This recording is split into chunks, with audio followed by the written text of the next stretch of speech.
I'm Christina, and we're the Gorgeous Geeks. And we're here today to talk about a review of Iron Man 2. Loved it.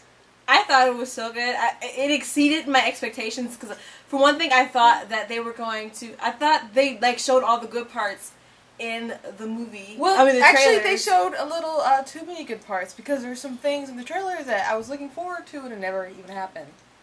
That's true. It is true. The scene where he throws Pepper, Pepper has his helmet and she kisses it or something and he throws it out. And throws it out. He's like, "You complete me." Or yeah, that wasn't in there. Oh, this is a spoiler for those of you that don't know. Well, how is it a spoiler? It's not a spoiler. If they saw a preview, then they know what we should know. But it's if not they even haven't seen the movie, well, now they know not to be disappointed. Yeah, that's true. Okay, but the movie was. I thought the movie was. It did exceed my expectations, especially because it was getting trashed. But there's some things I didn't like. Okay, what didn't you like?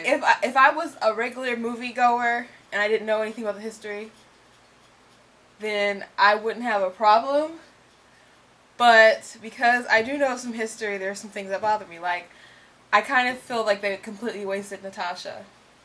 I didn't think I absolutely Natasha. Well, first of all, they never even used her code name. How would you even know she was Russian? I know she's supposed to be a spy, and so I understand not speaking in a Russian accent or anything.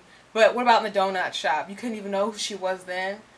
You're upset because they didn't mention the name Black Widow. Okay, but here's the thing. They mixed Whiplash and Crimson Dynamo together. Whatever. You could have just did Crimson Dynamo, but I guess they wanted you to use the whips. But when she first came on the scene, she's this Russian spy, and there was always this big trust issue. When she first introduced, she was kind of like a villain. And then in the Ultimates, she totally screwed them over and created this huge storyline when she betrayed them all. Sorry if you never read the Ultimates. And now Good you know. Series, though. Very. And so, her Russian connection and Crimson Dynamo's connection, I felt like they should have connected. And they didn't. They could. It was like, hey, Russian. Maybe Pepper's a little too conservative. We need another hot chick. Let's use Black Widow. Okay, and that's how I felt they did it. They could have used her more, but I was happy because with the little bit that they did use her. I mean, because I was expecting them. Okay, she did have really nice action sequences. She did, but I kind of and Happy Box too. Okay, but here's the thing about Happy. He was a professional boxer. I kind of felt like, why is he such a joke? I mean, it was very funny when he's fighting that one person. She was taking down everybody while he's struggling with this one guy. But I don't know. I feel that's kind of wrong to just. It was like everybody. It wasn't a happy moment for Happy. Justin Hammer. Originally, he's like this old guy. It's just this mean old man, as my dad kept describing him. I thought he was really, really funny in the movie. I thought he was good. It was really, really funny, but on the other hand, it was just like they told Guy from Galaxy Quest, "You sell weapons, go." I liked his character. I liked the interaction. It was funny. It was just hilarious. It was just, why do that with a character that's already there if they're just gonna, I don't know, completely remake it, I guess. Robert Downey Jr. I really thought it was really funny, and I liked his bantering. I thought it was funny. However, it wasn't very Tony Stark. Like, the arrogance of it all, that's captured nicely, but some of the silliness, like Tony Stark, he might get smashed or something, but Tony is not an immature person, and some of the things was kind of Peter Parker-esque to me. It wasn't really. You know what? I would agree that Robert Downey Jr. is more Peter Parker than Tobey Maguire. As far as like the wisecracks. But that's Robert Downey Jr. You look at him like, man, he should play Peter Parker, because I'm just starting to think he's just a little. I mean, I still like his Tony, but before I kind of thought he was on the verge of perfect, and now I'm like, not really. Well, you know what? They wanted. I mean, because without them putting humor like Robert Downey Jr. The humor really kept the movie from being boring at all. I mean, it was always. I understand you're saying his interpretation of the character. Like I said, if I was just a normal moviegoer, then I probably wouldn't have a problem. Right. But because I know the history of some of these people, But you know what?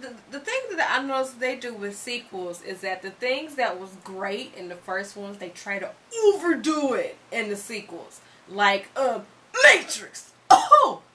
I mean, that was just like... Well, I think one of the best examples is Transformers 2, because Michael Bay just, you know, like times 10 every single aspect from the first one. But I thought that they did a really good job with this Iron Man 2. I liked that there was more action. I thought the fight with the drones was really good. That Black Widow was going to be lame. I thought they weren't going to use her like at all. I thought she might have like 2-second fight scene, and I was so impressed with what they gave me because I was expecting so much less. Right. Okay. So, what did you think about the only Don thing Cheadle? she did that was cool would qualify her as a Black Widow was the fact that she had red hair and she did some fight action sequences. Well, her action sequences were darn good. They were darn good, but everything else, it could have been just another S.H.I.E.L.D. operative, as far as I was concerned. Oh, well, yeah, you got a point. Now, what did you think of Don Cheadle as, I guess he did good, but I don't, it's just I don't usually like when they replace people, unless they did, like, a terrible job or something, so I kind of miss Terrence Howard, but I thought, you know, Don did a good job.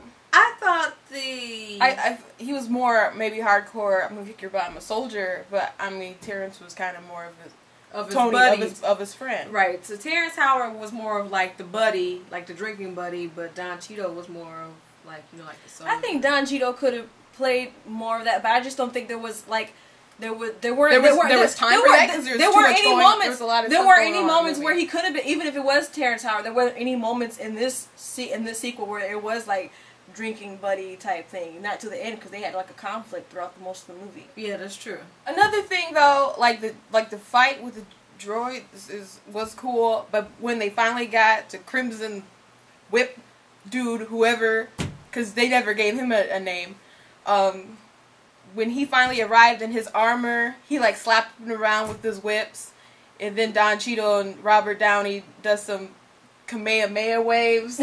and then that's it. That's a great one. But it's still a step up from the first. It is a step up, but it was like because the first it was like really... ooh, flying around, shooting, lasers. Wow, that was kind of quick. Okay, real battle. Kamehameha wave. It's over. True. I kind of don't want Pepper to be with Tony. Because I know she's supposed to marry Happy. And I'm aware that they had a love triangle, but they don't have any seeds with Pepper and Happy to even hint that that kind of thing is coming. If they're going to be together, fine. But they had chemistry in the first one, like when they were at the party, and they're talking about the martini or whatever. And you know, in the second one, I didn't feel like they really had any chemistry really going on. Because he was kind of crazy most of the movie and she was really pissed at him. And at the end, it was a kiss and it was okay. So I kind of, like, they should have kept that scene in when she kissed his helmet and threw it out the window. That playful, chemistry. And I think that was more like the comics as well. But you're right, as far as the Happy thing, they should have incorporated more, like, there's a chance that her and Happy could hook up, since that is the guy that she does end up marrying. I'm pretty sure that the director told Robert Downey Jr. to, just, be Tony, but also be you. And, well, he was him. And he was. I mean, that was... I think that for hardcore comic fans, that was one of the complaints that they had with Robert Downey Jr. in the first one.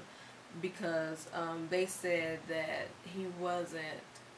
Like Tony Stark is like a compulsive, like a workaholic. He's not really that silly. Like, he's more like the character that... Leonardo DiCaprio played in The Aviator. He's more like that in the comics. More like Howard Hughes. Yeah. That's what he was kind of based off of. Yeah.